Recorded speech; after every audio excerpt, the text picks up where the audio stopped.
those of you who have listened to me for a little while will know that I'm quite interested in the psychology of what goes on, both particularly with photography, but also psychology in general. I've always been interested in trying to understand what makes us tick as individuals, as well as what makes the world work. So not limiting myself in any way there.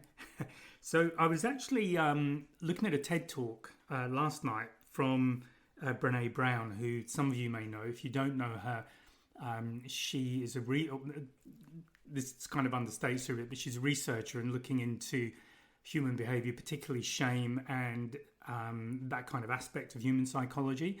And she's a very good presenter, and that might sound a bit dry. In fact, her talk's very interesting. So rather than make things worse by trying to describe what she does even more, I'll leave it there. But Brene Brown is definitely worth a look if certainly this subject resonates with you in any way. So first of all, connection, just looking at us as people, is sort of fundamental to us as individuals. It's something we all crave. Pretty much all of us want to be liked. We want to fit in. We don't want to be alone. We want to be with other people, and that's pretty universal, I think. Conversely, shame is the opposite of that. It's the fear of disconnection. And this might not sound like it has much to do with photography, but photography is a very powerful tool. And if you think about the number of images we see every day, whether it's still images or movies in whatever form, visually we're getting constantly stimulated by different images, and they're all a way of trying to make us connect with whatever the story, if you like, is about. So those of us who, or those of you perhaps who've listened to me talk about visual storytelling, and that's my approach to photography, that storytelling is a way of connecting with other people. And what we're connecting with is basically something we feel emotional about. It might be we're excited about something, we're angry about something, whatever it might be. But you know when you've got a good connection with a photograph, if I restrict the rest of this to photography, when you get an emotional response to it. So part of this is to encourage you to share your photography. And the reason I wanted to talk about this is that when I have got involved in mentoring people, one of the things that comes up most often is that people are afraid to share their photographs because they're worried that people won't like them.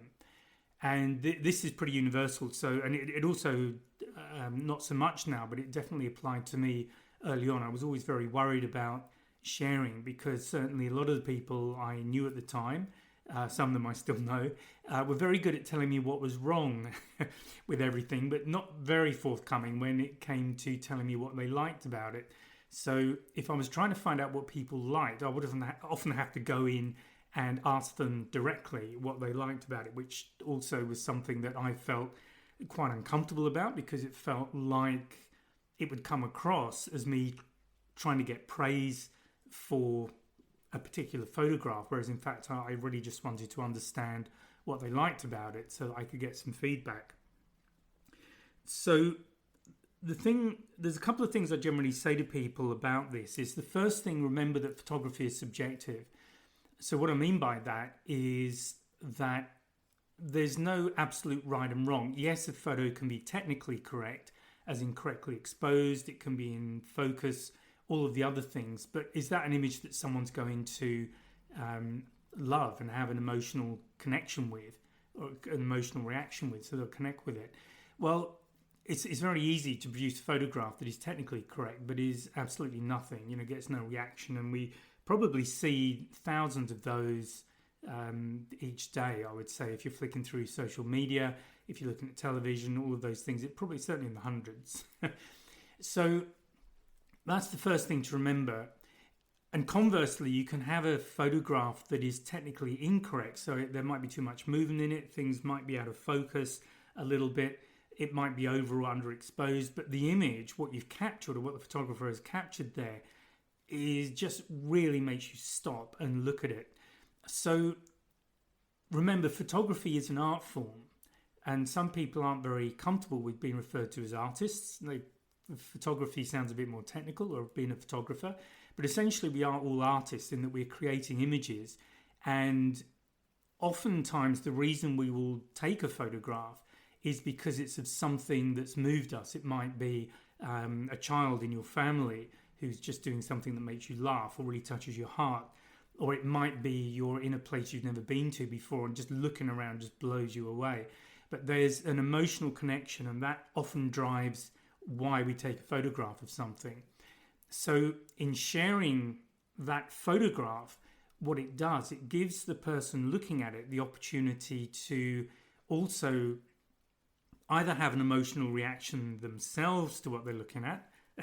And the caveat there is it might not be the same reaction you had, but hopefully it is. Hopefully if it's something you really love and you share it with people, they'll be amazed by it as well. And it's another way of sharing something of yourself. It's a way of connecting with other people. So I do recommend that you do share your work, whether it's just sitting down with friends and sharing an image or popping an image on social media somewhere.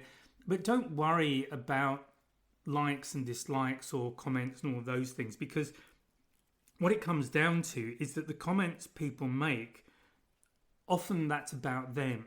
It's not about you. You've shared something, you might have written some text around it, you might not have done, or you might have given some kind of explanation when you share it with other people, or you might not have done. But what happens once you share that image, if you think of it as letting go of that image and letting it go public, how people react to it is completely their business, and you've got absolutely no control over it. So my suggestion to you is definitely share your work, but be prepared to just let it go. In that moment, you're making yourself vulnerable, which is also very important, because it's through being vulnerable about something. That vulnerability allows us to grow as individuals. It allows us to grow as photographers, because you can look at comments that come back and you can decide whether or not you agree with them, whether or not that person's made a fair point or not. But always make your own decision about those comments, about whether or not you let them in. So that's one aspect of it. And the other thing you're doing is giving people the opportunity to connect with you. And this becomes particularly important if it's something that's a passion for you. So with my own photography, one of the things I'm doing with that is trying to support, I'm supporting in a small way a couple of projects I've been directly involved with. So that's EHRA, Elephant Human Relations Aid in Namibia, and Half Cut in Sydney in Australia, where they're buying up plots from the Daintree rainforest in Queensland and stopping any further development of those plots. So they're trying to stop that rainforest disappearing. And obviously, as we all know, rainforest is still disappearing at a very alarming rate. It's an absolutely critical biosystem, rainforest. We don't even know what's in there most of the time. So these are projects that I feel passionate about. So my passion in my photography is, first of all, the animals. I love to capture pictures of animal behavior.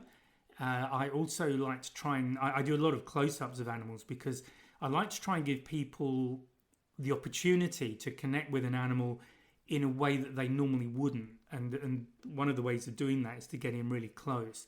So most of us wouldn't get particularly close to a lion or a tiger or something like that, or an elephant in the wild, for very good reasons, that it can be quite dangerous. I'm not keen on zoos. I think they serve a function, and these days most zoos are there to actually protect animals. So quite often they'll have breeding programs for endangered species, that sort of thing. But nonetheless, in putting them in a zoo, you've taken an animal out of its natural environment. Unfortunately, it is the nature of or the situation we have today, that in some cases it's the only way to keep those species alive. And even so, the gene pool that you end up with is quite limited because of the small number of animals. So I much prefer to see animals in their natural environment, doing what they like to do.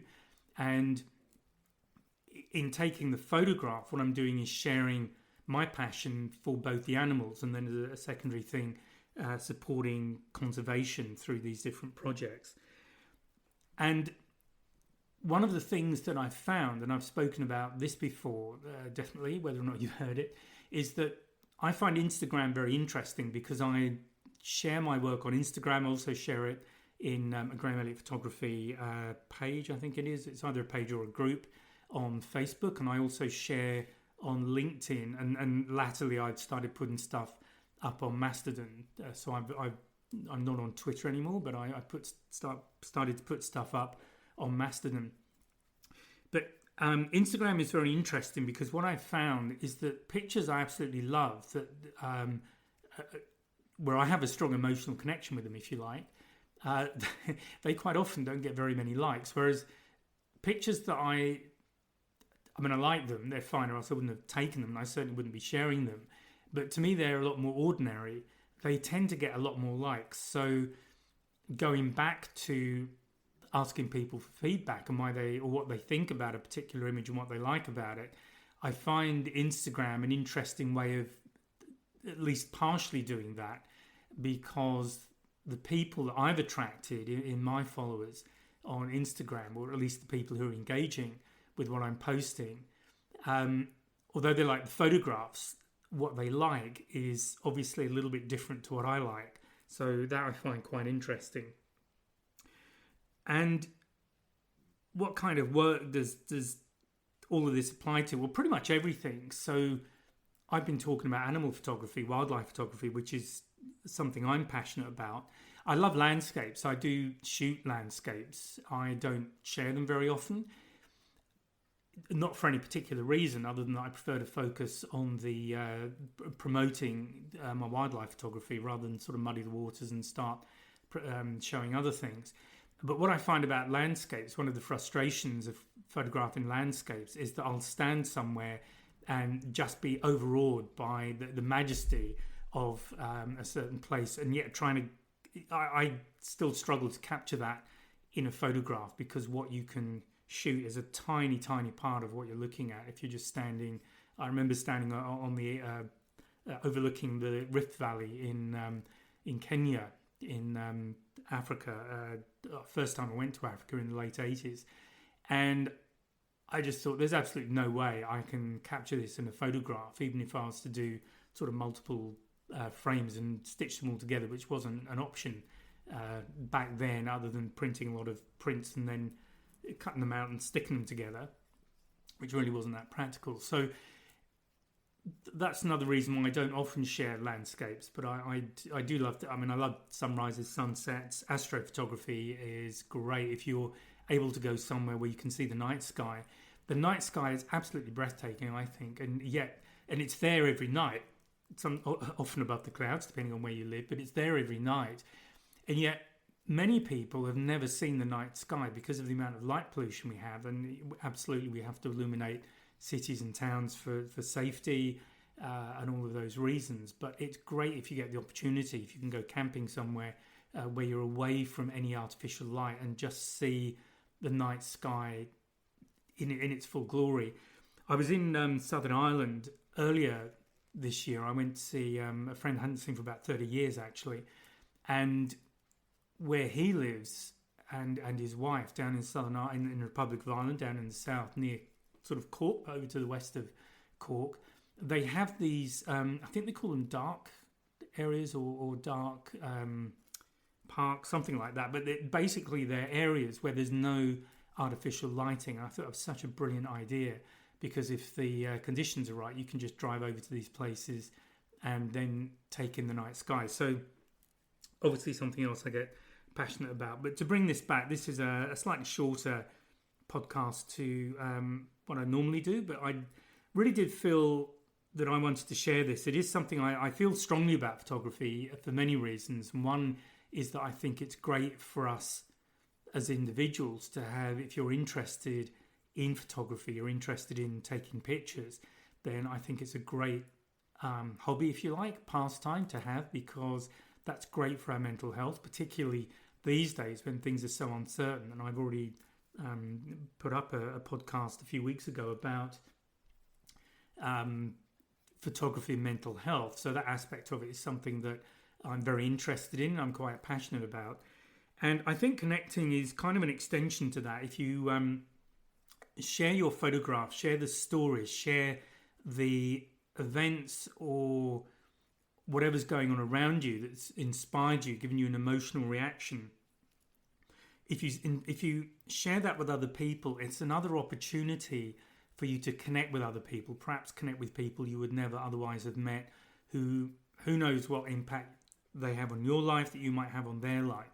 So I think it's very important to think about what you're doing as just sharing, as a way of connecting with other people. So do share your work in whatever way that is, whether it's Instagram, whether, social media, Instagram, Facebook, whatever, or you do it in person.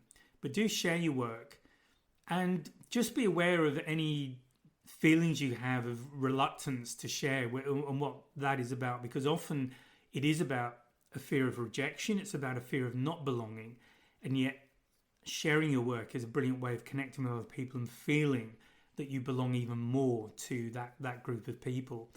And as I've said before, that vulnerability that you have to step into, if that's something you go through, that's another place where you grow, not only as a photographer, but also personally, because you begin to, certainly you're stepping through your fear where you're perhaps limited, you're breaking a boundary, which is always good, I believe.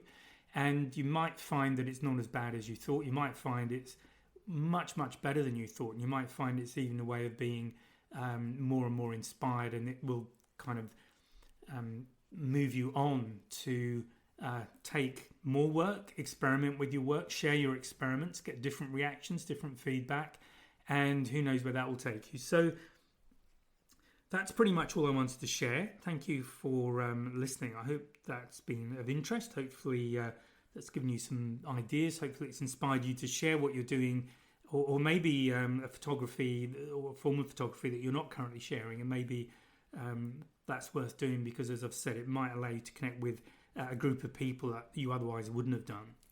So that's it. I'll speak to you again in the next podcast. So bye for now.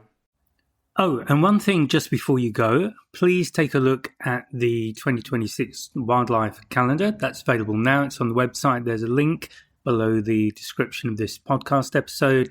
So please take a look, and I'll speak to you next time. Bye now.